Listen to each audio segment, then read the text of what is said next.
Hey guys, I'm back. It's kind of dark. There we go. This video, I want to do like a little review on this magazine that I just got. It has to do with NASCAR, trust me. It has my boy Chase on the cover from Athlon Sports 2018 NASCAR preview. It has Dale on it. Top 25 drivers ranked. So I just want to go through it and review it because I read some of it, well, mostly all of it today. And there's some questionable things that I have to talk about.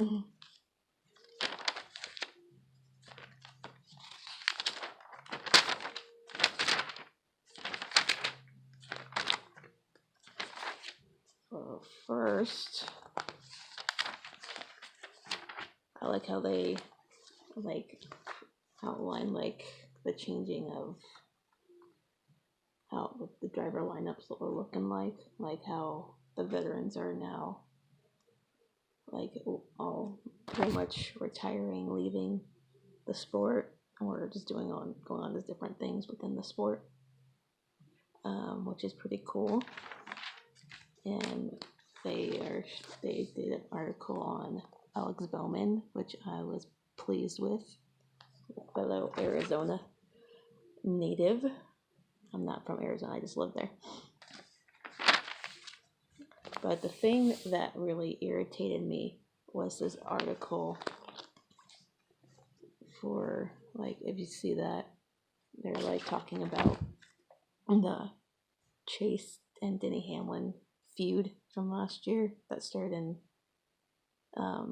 Martinsville. It all started out pretty straightforward. Denny dumped Chase at Martinsville, and then Chase retaliated.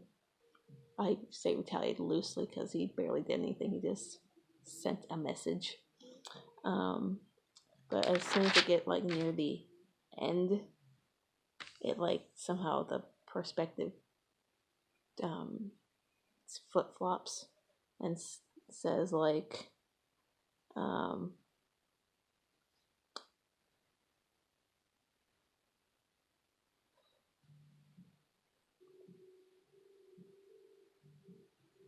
try to follow this line of thinking. Hamlin wrecked Elliott by accident and got pillared for it. Elliott, out of revenge, wrecked Hamlin on purpose and was widely praised for it.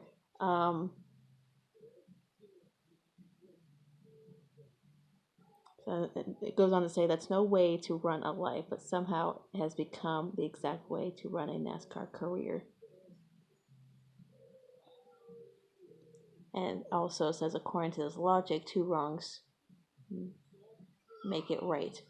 Elliott's justification, he did it to me first, is the opposite of taking responsibility for his actions. Little children on playgrounds know that this is an unacceptable excuse for bad behavior. First off, that's a bunch of BS. It just turned into Chase is the bad guy and Hamlin apologized profusely, and we should just accept it and move on. Which I'm fine with moving on thing, but Hamlin fans don't seem to be doing that.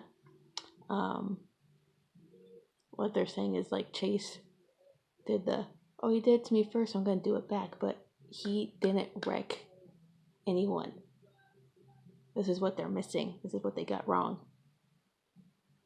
He didn't wreck anybody. Chase simply pinned Hamlin to the wall briefly at Phoenix, coming off of turn 4, going on the front straightaway. I was there, I saw it. And he didn't do it on purpose. He just sent a message saying, hey, I don't appreciate the way you screwed up my first win at Martinsville, or your lack of trying to battle me at Martinsville for the win. Hamlin at Martinsville wrecked Chase on purpose. If you did not see it, watch the replay. Hamlin, the whole back straightaway, was on top of Chase the entire time, back like right here on top of his back bumper. And as soon as he got to the corner, Chase never got a chance to make the corner. He just got his little tires lifted off the ground and he got spun out. And Hamlin lies blatantly on TV saying, someone behind me was pushing me, so I couldn't do anything about it. So you want to lie to your fans and lie to everyone watching you right now? That's not a good way to go, buddy. And plus, he then admitted at Phoenix after he got out of the race early, after his tire blew out, laps later, admitted that he dumped Chase at Martinsville. Dumped him, and then tried to make the excuse that what he did to Brad and what, like, the moving up the track thing without wrecking is the same thing as wrecking on purpose. And what Chase did to Hamlin was the same exact thing as what Hamlin did to Chase. I'm like, it's not the same thing, people. This driver doesn't have a smart mindset. He just doesn't. He's not that smart. It's just, and Chase was never blaming the other driver. Everyone knew Hamlin wrecked Chase on purpose, and he fully intended to do so. He didn't try to do no bump and run. He just had this plan of, I'm gonna wreck Chase because he has the lead and I don't have the equipment to get in front of him, so I'm just gonna wreck him and be a coward. Yeah, so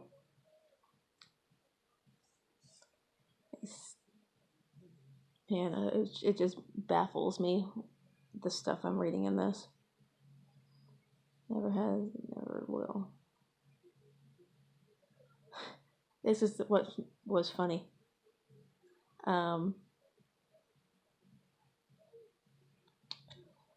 It doesn't matter. He never has and never will. Whether Hamlin wrecked Elliott on purpose, Hamlin apologized profusely and said he only meant to move Elliott. Bull crap. Not wreck him. But even if you take Hamlin's words for that, it opens a different question considering how hard he hit Elliott. If he wasn't intending to wreck him, how hard would he have hit him if he were intending? Who wrote this big BS? Who literally wrote this? They clearly don't know anything about racing if they're saying Hamlin didn't intend to wreck him when he clearly did.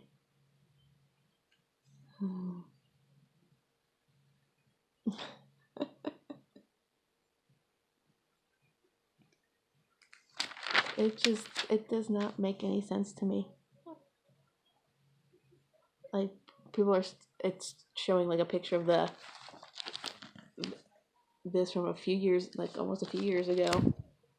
Like, I get that as retaliation, but what Chase did was like minuscule to what Kenseth did, and he was laps down and taken out of contention because of Logano.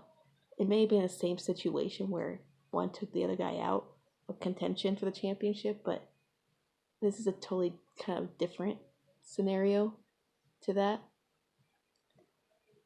So I'm like, why?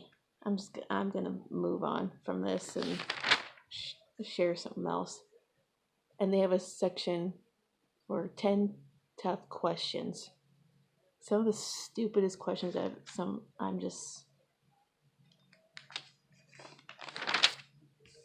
they have one for, should NASCAR keep Cup drivers out of the Xfinity and Truck Series? I'm like, really? We're really talking about this? I thought we got over this crap. Since when was this a damn fucking big deal? When was this a big deal? It only came to get big deals once Kyle Busch kept winning all these races in the Xfinity races and Truck Series. I understand the Truck Series part because he owns a team and he's just trying to make his team better, but he doesn't need to be in Xfinity. There's no purpose for him. He just gloats in about how great he is and his almost 200 wins through 3 series. So, but my take, the logical take, and facts about Cup drivers in the lower series is funding. They bring the sponsors. If they don't have Cup drivers in the series, bye-bye series. That's my take on it, so get the fuck over it. Excuse my language, but get over it. The other one was, I'm no joke, saying, will Chase Elliott win a race this year? This is what really ticked me off. I'll read like a little bit. It goes like pretty standard in the beginning, but then there's one like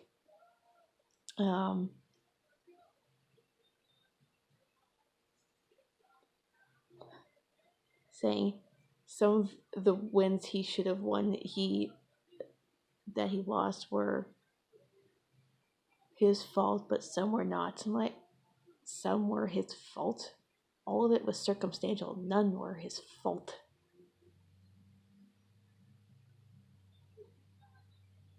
And let me move on to the near the end where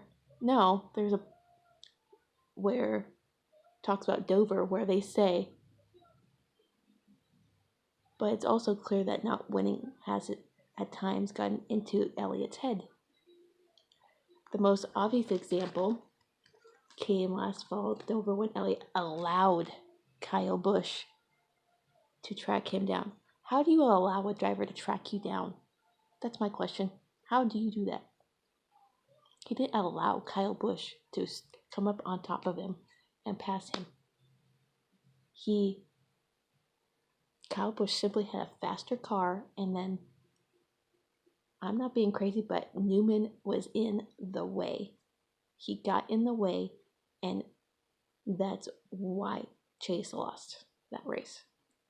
Mainly because Newman wouldn't get the hell out of the way because he was basically going a lap down and out of contention for moving on to the next round. So, what's the point of being there? And then made virtually no effort to defend his. He did everything he could. The top didn't work for him, but the bottom did. Like, people need to learn their racing before they write this crap. Busch won easily. He didn't win easily, you idiot. This is the final thing I'm going to get to on this video because I'm running out of time. It says, well, while it's likely that Elliott will break through and win somewhere this season, he'll need to become more aggressive.